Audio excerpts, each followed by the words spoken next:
Dear students, I welcome you to this second session of unit number 5, Green Skills. It is a part of e-learning series for the subject Information Technology class 9th. In the previous session, we have discussed the relationship between society and the environment and the dependency कि हम एक दूसरे पे कैसे निर्भर हैं. हमारा हर कार्य हमारे पर्यावरण पे प्रभाव डालता है और पर्यावरण पर पड़ने वाला हर प्रभाव जो है वो हम पे भी अपना असर जरूर दिखाता है. अब इस सेशन में we will be discussing conserving natural resources, कैसे हम अपने प्राकृतिक संसाधनों को बचा सकते हैं. Okay, so conservation is the proper management of a natural resource to prevent its exploitation, destruction and degradation. तो उसका अत्यधिक इस्तेमाल ना हो, उसका दोहन अत्यधिक ना हो, वो ख़त्म ना हो जाए, इसको संभालना ही और अपने नेचुरल रिसोर्स को संभालना यही कंजर्वेशन कहलाता है. It is the sum total of activities which can derive benefits from natural resources but at the same time prevent excessive use. बस ये ध्यान रखना है, एक्सेसिव यूज़ ना हो जिससे कि वो रिसोर्स ख़त्म हो जाए, ऐसा ना हो. तो वही आपका क्या है, कंजर्वेशन है. It means using them more efficiently and less wastefully. बहुत बुद्धिमत्ता के साथ उनका इस्तेमाल करना चाहिए.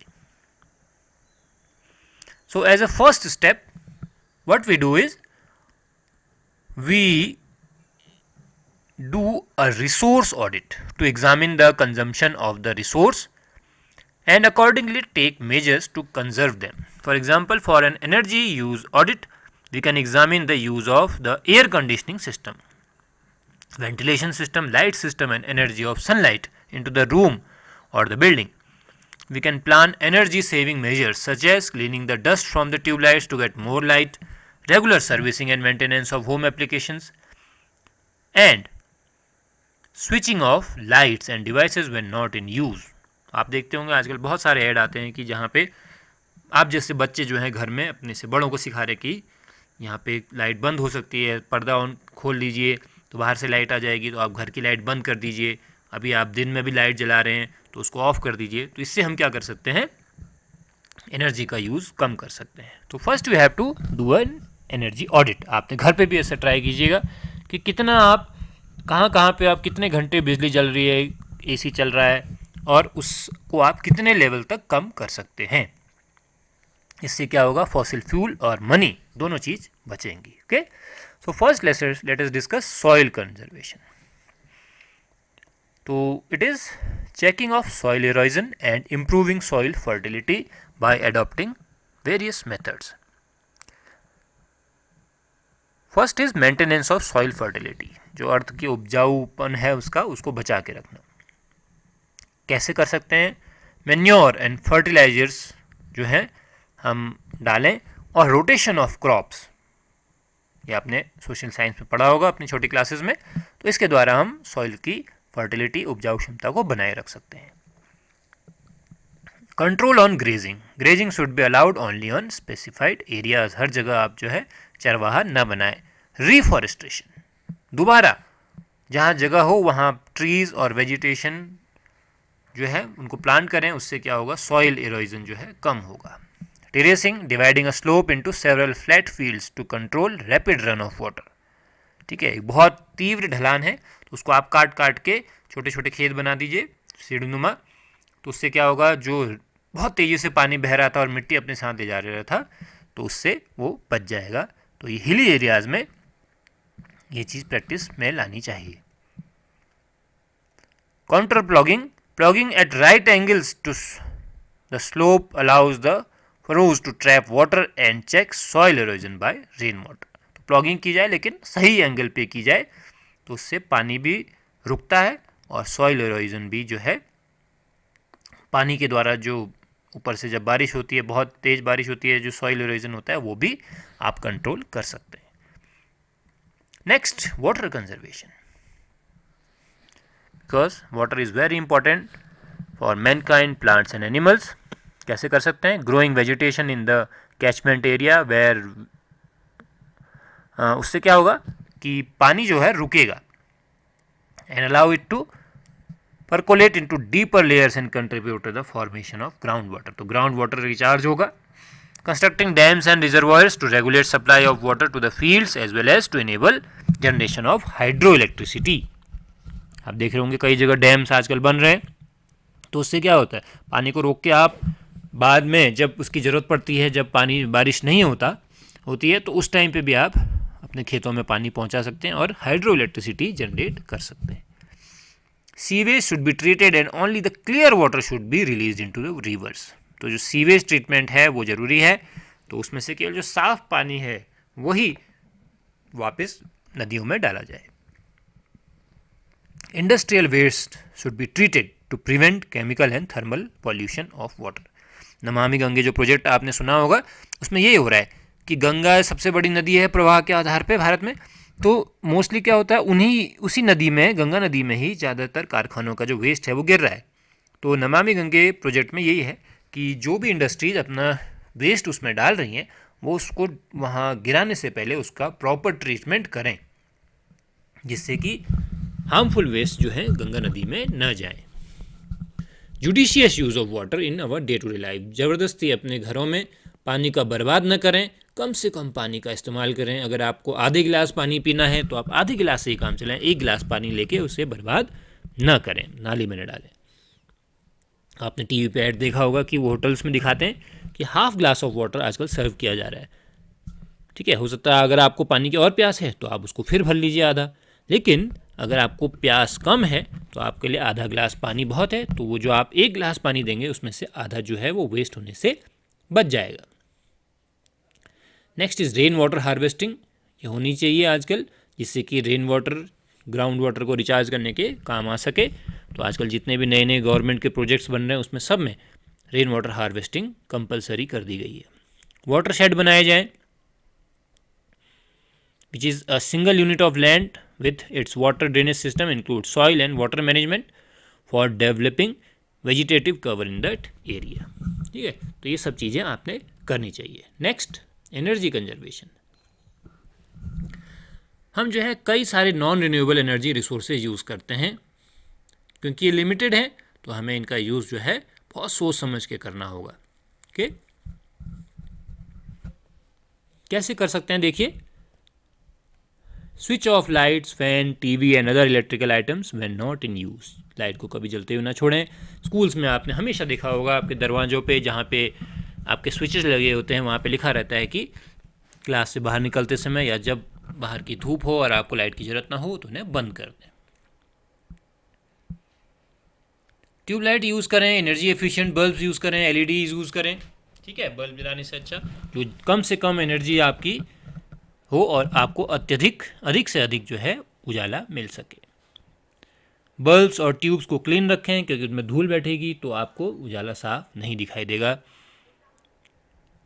ठीक है, ट्यूब्स और लाइट्स को क्लीन करते रहें और जिससे कि उनका जो लाइटिंग है वो 10 to 20% बढ़ जाती है. प्रेशर कुकर का यूज़ करें, वहाँ पे कम आपको गैस लगानी पड़ती है. कुकिंग के दौरान अपने बर्तनों पे ढक्कन लगाएं जिससे कि जल्दी वो चीज़ें पकती हैं. और electric items like air conditioner, geysers, heaters and dryers use a lot of electrical power. Use them when necessary. ठीक है, ज़बरदस्ती उनका इस्तेमाल ना करें, जहाँ बहुत ज़्यादा ज़रूरत हो वहीं उनका प्रयोग करें. ठीक है, तो इनसे हम एनर्जी को बचा सकते हैं क्योंकि it is non renewable resources. Refrigerator का जो आपका फ्रिज है उसका जो डोर है उसको बहुत देर तक ओपन न रखें, क्योंकि उसकी गैस निकल जाएगी तो उसको वापस ठंडा होने के लिए और एनर्जी की ज़रूरत पड़ेगी. जो गर्म खाना कभी भी रेफ्रिजरेटर में ना रखें, उसको पहले थोड़ा ठंडा होने के लिए बाहर ही रख दें और उसके बाद उसको फ्रिज में रखें. खाना बनाने के लिए ऐसी पद्धति का इस्तेमाल करें जिससे कि कम एनर्जी लगे. और जब आप घूमने जाएं तो कार पूलिंग का इस्तेमाल करें. ठीक है, एक कार में एक जना न जाके एक कार में आप जितने लोग उस वहाँ को जा रहे हैं उन सब साथ में जाएं. कार पूलिंग का कंसेप्ट आजकल ऑफिसेज में बहुत ज़्यादा चल रहा है, तो उससे क्या होगा, आपके एनर्जी जो है कंजर्वेशन हो पाएगी. Then food conservation. Food conservation and storage have been practiced to feed mankind in times of shortage.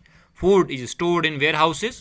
आपको मालूम है फूड स्टोर करके रखा जाता है कोल्ड स्टोरेजेस में, जिससे कि वो बाद में काम आ सके, और आप अपने घरों में रेफ्रिजरेटर्स में उनको रखते हैं. Food is also preserved through various methods to prevent the spoilage due to harmful bacteria and microorganisms. Next very important is forest conservation. अपनी वनों को बचा के रखना है. Forest conservation means the retention of existing forest or creation of new forest at the levels prescribed by the state and local authority. आपने आसपास, आपके घरों के आसपास भी जहाँ भी जगह हो वहाँ आप छोटे छोटे पेड़ पौधे जरूर लगाएं, जिससे कि फॉरेस्ट एरिया, ग्रीन एरिया जो है वो बढ़े. So after this session we can check the progress what you have learned in this session.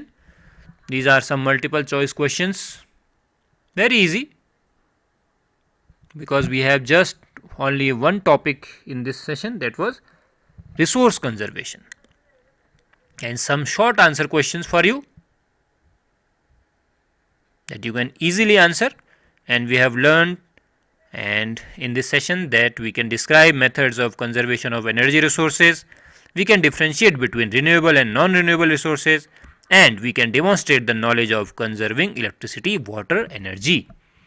So the main motive of this session is to let you know the importance of resources, और आप उन resources का conservation करें. आप घर में इसको करके देखें कि कितनी आपकी लाइट की ज़रूरत होती है और क्या आप उससे अधिक खर्च कर रहे हैं. उससे क्या होगा, आप उसके मेथड्स ढूंढिए कि कैसे आप एनर्जी कंजर्वेशन कर सकते हैं. जहाँ ट्यूबलाइट लगी है उसकी जगह आप एलईडी यूज़ करें, क्योंकि एलईडी बहुत कम पावर लेती है. अगर आपके रेगुलर जो बल्ब हुआ करते थे फिलामेंट वाले वो लगे हुए हैं, तो उनको हटा के आप एलईडीज़ यूज़ कीजिए, तो वहाँ पे आपकी इलेक्ट्रिसिटी का कंजम्पशन कम होगा और आपका बिल भी कम आएगा. तो उसके लिए आपको पैसे भी कम देने होंगे. तो आप अपना भी फ़ायदा करेंगे और पर्यावरण का फ़ायदा करेंगे, देश का फ़ायदा करेंगे. Now in this session number 3 we are discussing very important topic, that is sustainable development and green economy. ये जो टॉपिक है ये आपके क्लास 10th का जो यूनिट नंबर 5 है उसका ग्राउंड है. तो जो आप यहाँ थोड़ा सा आप उसका बेसिक पढ़ेंगे और डिटेल में आपको आपके क्लास 10th में ये चैप्टर आपको दिखाई देगा. The current strategies of economic development are using up resources of the world so rapidly that our future generation would have serious environmental problems. तो हम इतना ज़्यादा यूज़ कर रहे हैं रिसोर्सेज का कि वो आगे आने वाली हमारी जो पीढ़ियाँ हैं उनको इन चीज़ों की कमी महसूस होने लग जाएगी. क्यों? पॉपुलेशन बहुत ज़्यादा है, डिमांड ज़्यादा है, सप्लाई कम है, तो हम बहुत ज़्यादा उसका अपने प्राकृतिक संसाधनों का दोहन कर रहे हैं. ओके, तो ऐसा डेवलपमेंट हम क्यों करें जो हमारे साथ ही ख़त्म हो जाए. हम एक ऐसा डेवलपमेंट प्लान विकसित करें जो आने वाली कई पीढ़ियों तक चले. This is called sustainable development. Sustainable development can only be brought about if each individual practices a sustainable lifestyle. हम सबको मिलकर प्रयास करना होगा तभी ये होगा, किसी एक के प्रयास से ऐसा संभव नहीं है. तो आइए सस्टेनेबल डेवलपमेंट के बारे में ज़्यादा जानते हैं. It is defined as a development that meets the needs of the present without compromising the ability of future generation to meet their own needs. Very important line. कि आप अपनी तो ज़रूरत पूरी करें लेकिन आने वाली जो जनरेशन हैं, आने वाली जो पीढ़ी हैं उनके साथ खिलवाड़ न करें, उनको भी वो चीज़ मिले. This is called sustainable development. Okay, so biological diversity और biodiversity in short is that part of nature which includes the differences in genes among the individuals of a species, the variety and richness of all plant and animal species at different scale in space, locally in a region, in the country and the world, and various types of ecosystems, both terrestrial and aquatic, with a defined area. Biological diversity is essential for preserving ecological processes such as fixing and recycling of nutrients, soil formation, circulation and cleaning of air and water, global life support, maintaining the water balance, watershed protection, maintaining stream and river flows throughout the year, erosion control and local flood reduction. Okay, so now let us discuss the sustainable development in detail. Sustainability is the development that satisfies the needs of the present without compromising the capacity of future generations. It guarantees the balance between economic growth, care for the environment and social wellbeing, इन सब के बीच में एक समानता बना के रखता है, बैलेंस बना के रखता है. क्या क्या चीज़ें हैं कि आपकी ग्रोथ भी हो, ऐसा नहीं कि आप अपने को ग्रोथ कम कर दो, इकोनॉमिक ग्रोथ भी हो, इन्वायरमेंट का भी ध्यान रखा जाए और समाज का भी सुधार हो. Sustainable development is a concept that appeared for the first time in 1987. Okay, जहाँ पे we discussed warning of negative environmental consequences of economic growth and globalization. जब आप बहुत ज़्यादा यूज़ करने लगे तो क्या हुआ कि एक रिसोर्स है वो जल्दी ख़त्म हो जाएगा, तो उसको जल्दी ख़त्म नहीं होने देना है, उसको ऐसे यूज़ करना है कि हम भी उसे यूज़ करें और आने वाली जो पीढ़ियाँ हैं वो भी उसे यूज़ कर सकें. The principle of common but differentiated responsibility is the bedrock of our enterprise for a sustainable world. These are the words of our Honorable Prime Minister Shri Narendra Modi ji. Sustainable development includes reducing excessive use of resources and enhancing resource conservation, recycling and reuse of waste material, scientific management of renewable resources, planting more trees, green grassy patches to be interspread between concrete buildings. आपने देखा होगा जितने भी बड़े बड़े housing colonies होती हैं उनके बीच में भी एक स्पेस बना के रखा जाता है जहाँ पे पेड़ उगाए जाते हैं, घास का मैदान होता है. Using more environmental friendly material और biodegradable material, use of technologies which are environmental friendly and based on efficient use of resources. Now we come to very important subpart, that is Sustainable Development Goals, SDG. The Sustainable Development Goals, otherwise known as the Global Goals, are a universal call to action to end poverty, protect the planet and ensure that all people enjoy peace and prosperity. तो Sustainable Development Goals जो हैं वो एक सामूहिक प्रयास है इस दुनिया से गरीबी मिटाई जा सके, हम अपने धरती को बचा सकें और सभी लोग मिल के अपनी ज़िंदगी का आनंद उठा सकें. These were launched at the United Nations Sustainable Development Summit that was held in New York in September 2015. 2015 में न्यूयॉर्क में एक समिट हुई थी, वहाँ पे ये गोल्स डिसाइड किए गए और इसके लिए एक टाइम डिसाइड किया गया 2030 एजेंडा फॉर सस्टेनेबल डेवलपमेंट की 2030 तक हम जो है एक सस्टेनेबल डेवलपमेंट सिस्टम विकसित कर लेंगे. तो उस एजेंडा में there are 17 sustainable development goals जो कि पूरे दुनिया के लीडरों ने एक्सेप्ट किए इन 2015 में कि हम 2030 तक अपने अपने देशों में इन गोल्स को अप्लाई करेंगे और उसके लिए हम जो है कई सारे सरकारी तंत्र के द्वारा प्रयास करेंगे. एक रोड मैप बनाया जाएगा जिससे कि पूरी दुनिया में ये सब चीज़ें हों और दुनिया एक रहने के लिए बेहतर जगह बन सके. तो इन SDGs में क्या क्या देखा गया, बहुत सारे इंपॉर्टेंट इश्यूज देखे गए.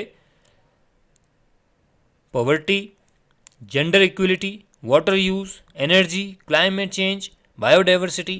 Okay, so countries are now establishing policies and regulations that will promote sustainable systems. आपने देखा होगा हमारे प्रधानमंत्री जी ने भी स्वच्छ भारत अभियान और उसके बाद हर घर टॉयलेट, ऐसे कई सारी सरकारी योजनाएं चलाई जो पार्ट हैं इस सस्टेनेबल डेवलपमेंट का, जो कि हमें 2030 तक अचीव कर लेना है. The core skills identified as necessary for the green workers include environmental awareness and willingness to learn about sustainable development as well as general learnings and decision making ability. तो इन SDGs के बारे में आप detail में अगले साल आपकी जो क्लास 10th है उसमें आप ग्रीन स्किल्स का जो चैप्टर है वो पूरा का पूरा जो है इन SDGs को ही डेडिकेट किया गया है. Now we come to green growth. The concept of green growth aims at achieving economic growth that is socially inclusive and environmentally sustainable.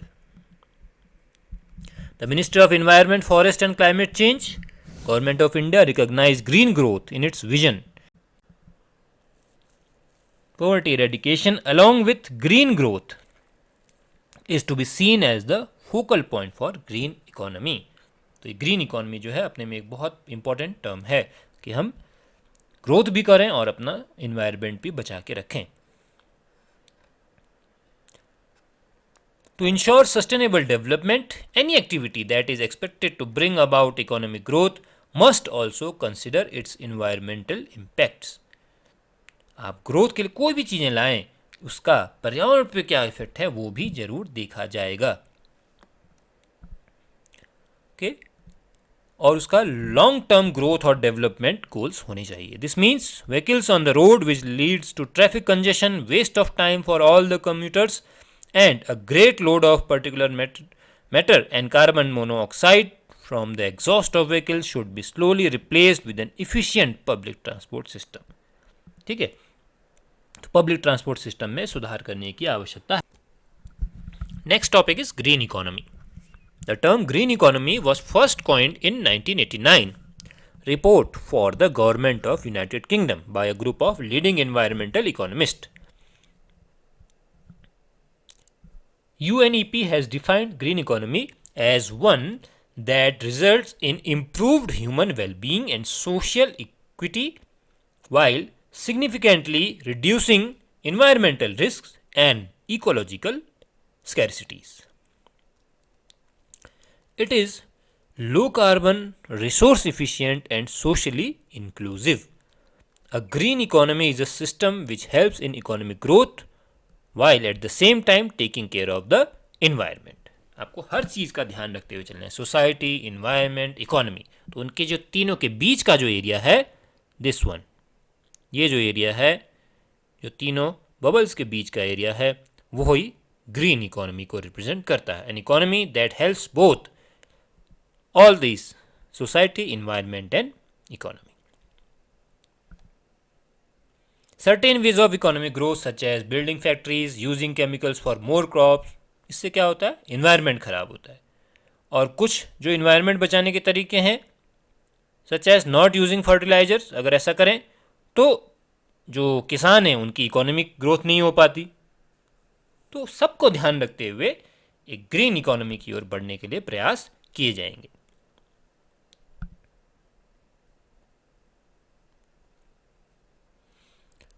Now our term is there green consumer. A green consumer is someone who is very concerned about the environment and therefore only purchases products that are environmental friendly or eco-friendly.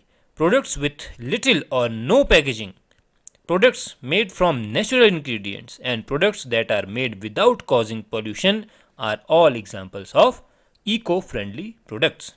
So you should be a green consumer. Okay, so let us see what are the components of a green economy. Number 1, renewable energy. We must use renewable resources like wind energy, water, sun, earth, biomass. Okay, India ranks amongst the top 10 countries for production of renewable energy through solar, wind and biomass. आपने देखा होगा इस बीच में सरकार के द्वारा कई जगह बहुत बड़े बड़े सोलर प्लांट लगाए गए जिनसे सोलर एनर्जी हम बना रहे हैं. Green building. Green building are buildings that cause minimum damage to the environment during their construction and operation. They use energy, water and other resources wisely with minimum waste. आजकल जितनी भी buildings बनाई जाती हैं उनमें ग्रीन बिल्डिंग का concept use किया जाता है. Sustainable transport system. Sustainable means what is good for the economy as well as the future. So a sustainable transport system will cost less, help more people to move quickly and cause less or no damage to the environment. तो ऐसे प्रयास किए जा रहे हैं, ऐसा efficient fuel लाने की कोशिश की जा रही है जो ज़्यादा से ज़्यादा आपको माइलेज दे सके. Next, water management. We need to avoid water pollution and not waste water. Okay, we should recycle it, we should conserve it. Next is waste management. All waste result in loss of resources. Waste ही है उसका नाम, तो जब resource की हानि होती है उसी को वेस्ट कहा जाता है. And increases land, water and air pollution. You can prevent this by separating waste before throwing and using the 3 R's जो हम पहले पढ़ चुके हैं: reduce, reuse and recycle. Okay. Next is land management. Land is used for farming, forest, factories, home, roads. In a green economy, land is used in a way that it meets the requirement of people without causing damage to the environment. Okay. In other words, we can say that a green economy uses less resource, causes less pollution, and provides growth for everyone. So this line is the definition for green economy. Now, skill development for green economy. The challenges for India are to expand access to food, energy, water and other essential goods and services to its growing population. It needs to work toward the objective of alleviating poverty and catalyzing sustainable development. The development of skills for green jobs is crucial to ensure an efficient transition from unsustainable to a green economy by matching supply and demands for skills. A green job can be with businesses, non-profit organization, government or education. Some green jobs may have specific requirements for green skills, such as organic farmer need to have a knowledge and skills for growing organically certified crops. Solar technicians or engineers should possess the knowledge and skills for design, installation and maintenance of solar panels and appliances. Other green jobs may not necessarily require specific skills. For example, a graphic designer or a cashier working for a green company or organization will be contributing to the development of green growth and economy. तो green jobs भी जो हैं, इसका ये concept है कि अगर आप सोलर पैनल से रिलेटेड काम करें तो आपको उसके बारे में पूरी जानकारी होनी चाहिए. That is called green skills. The skills used for promoting green economy are known as green skills. These skills are needed in areas similar to renewable energy, sewer water treatment, climate resilient cities, green construction, solid waste management, etc. Skills for sustainability, also known as green skills, are the technical skills, knowledge, values and attitudes needed to the workforce to develop and support sustainable social, economic and environmental outcomes in businesses, industry and the community. तो green skills क्या हैं? वो सारी skill जिससे कि हम एक green economy की ओर बढ़ सकें और हम सस्टेनेबल डेवलपमेंट की ओर बढ़ सकें, वही क्या है? ग्रीन स्किल्स है. कैसे होंगे? Using renewable energy, water and waste management, rain water harvesting, conserving energy, reducing pollution. हम सबको ये सीखना होगा कि कैसे हम सस्टेनेबल डेवलपमेंट के लिए प्रयासरत हो सकते हैं. Green skilling is crucial for making a transition from energy and emissions intensive economy to cleaner and greener production and service. It also prepares people for green jobs that contribute to preserving or restoring the quality of environment while improving human well-being and social equity. Many technologies have been developed to make use of the solar energy, such as solar lights, solar cookers, solar water heaters. Okay? The installation of the solar panel and appliances require engineers and technicians. तो ऐसे सारे engineers और technicians को green skills की ज़रूरत होगी, क्योंकि अब हम धीरे धीरे इनकी ओर बढ़ रहे हैं, तो आपको वो चीज़ें आनी चाहिए. ठीक है, उसके लिए जो इंजीनियर्स बनेंगे those are called green jobs. Green consumer day is celebrated on September 28 of each year. It is a day when people celebrate the earth and bring about awareness on how small actions can help earth to remain green and clean. people tend to recycle more than reuse on that day and wear the color green to express to the world their feelings regarding the universe and mother nature. तो 28 सितंबर को जो है green consumer day होता है, उसमें हम 3 Rs को लेके शपथ लेते हैं कि हम ग्रीन कंज्यूमर बन के दिखाएंगे। तो ग्रीन स्किल्स के लिए जो वोकेशनल ट्रेनिंग प्रोग्राम होते हैं वो आयोजित किए जाते हैं जहां पे ग्रीन जॉब्स की ओर लोगों को प्रेरित किया जाता है। Green skills contribute to preserving और restoring environmental equality for sustainable future. The national skill development mission, आपने सुना होगा, which was officially launched by Government of India in 2015, has been developed to create convergence across sectors and states in terms of skill training activities including green skills. Green skills are going to be more important in the future as all countries will move towards a greener economy. Good communication skills are also needed so that workers in different sectors can work together. So this table, you should know the purpose and knowledge and skills needed for green economy. कैसे कैसे आप कर सकते हैं वो सब चीज़ें इसमें दी गई हैं, तो इसको पढ़ के आप समझ सकते हैं कि ग्रीन इकोनॉमी के लिए किन किन स्किल्स की हमको ज़रूरत पड़ सकती है।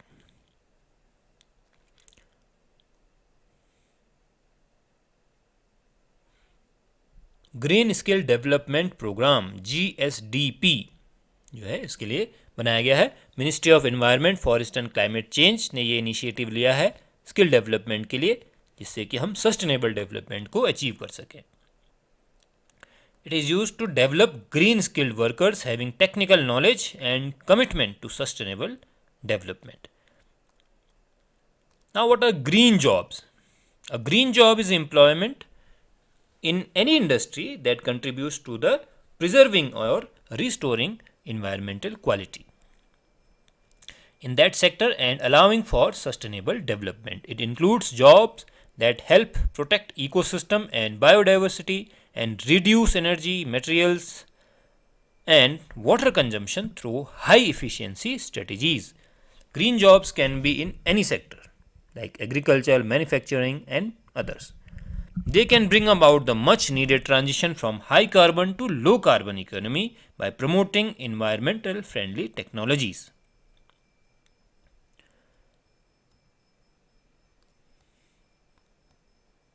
तो यहाँ पे आपको सेक्टर्स और उसमें ग्रीन जॉब्स के लिए दिए गए हैं। तो कोई भी ऐसा जॉब जिसके थ्रू हम सस्टेनेबल डेवलपमेंट को अचीव कर सकें, अपने जो संसाधनों के ऊपर निर्भरता है उसको कम कर सकें और अपनी उत्पादक क्षमता बढ़ा सकें, वो सारी जॉब्स जो हैं दोज आर ग्रीन जॉब्स। यहाँ पे एग्रीकल्चर में दिया है, कंस्ट्रक्शन के क्षेत्र में दिया गया है, एनर्जी के क्षेत्र में दिया गया है। आप देखते जा रहे हैं कि ऐसे ऐसे बल्ब आते जा रहे हैं जो कम से कम एनर्जी लेके आपको ज़्यादा से ज़्यादा लाइटिंग देते हैं। तो हर क्षेत्र में आपको ग्रीन जॉब्स मिल जाएंगे। टूरिज्म एंड हॉस्पिटैलिटी में eco tour guides, green tour guides, okay. Education के क्षेत्र में हम सब मिलकर प्रयास कर सकते हैं कि टीचर्स जो हैं वो आपको जागृत करें इन्वायरमेंटल एजुकेशन के बारे में, और आप लोग घर में अपना जो है जो एनर्जी का यूज़ है उसको कम से कम कर सकें और ऐसी चीज़ें यूज़ करें जहाँ से हमारी जो नेचुरल रिसोर्सेज के ऊपर निर्भरता है वो कम हो सके। Green projects, many people and organization are concerned and motivated about doing something to save the environment. कई लोग जो हैं लगे हुए हैं कि हम कुछ ऐसा करें कि हमारा जो पर्यावरण है वो बच सके। कैसे हो सकता है? वेस्ट मैनेजमेंट के through, energy conservation, water conservation, green sanitation, biofuel use, green buildings, ये सब प्रयास हैं। तो आप भी प्रयास करें, कुछ ऐसा प्रोजेक्ट लें, अपने घर में जो एनर्जी का यूज़ है उसको कम करने की कोशिश करें। तो यहाँ पे कुछ ऑर्गेनाइजेशन के द्वारा जो प्रयास किए गए हैं उनको दिखाया गया है। Solid waste management by Swachh cooperative. Swachh cooperative is wholly owned by waste pickers. जो वेस्ट पिकर्स हैं उनके द्वारा ये एक संस्था है, Swachh cooperative. The cooperative has members who are engaged in door step collection of waste in Pune. This integrates informal waste pickers into Pune City solid waste management system. तो एक सिस्टम है जो कि वहाँ के कबाड़ इकट्ठे करने वाले लोगों ने मिलकर बनाया है. तो इससे वेस्ट मैनेजमेंट के लिए एक प्रयास किया गया है. मॉडर्न चूल्हा of society of development and environmental protection.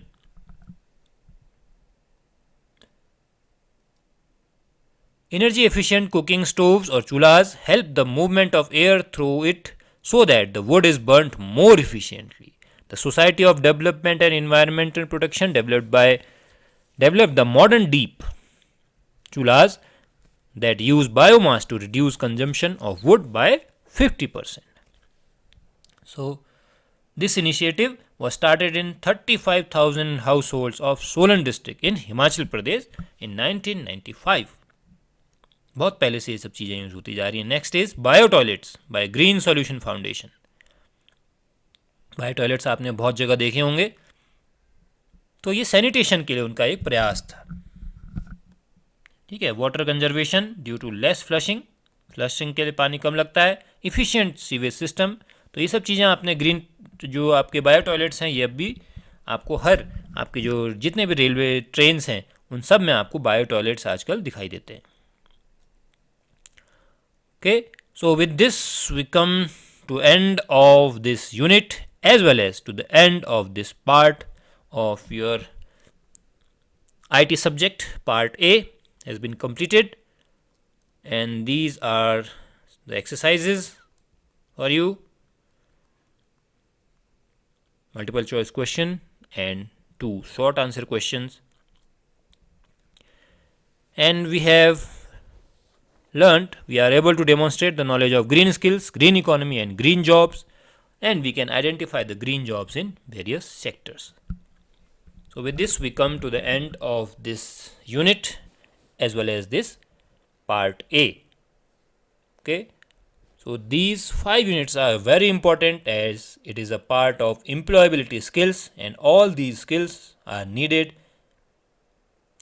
for you in the future.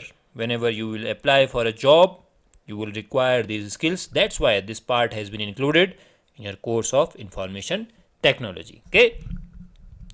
So I hope that I am able to translate all this knowledge to you and you are able to understand all these concepts and you will apply these skills in your daily life. Thank you.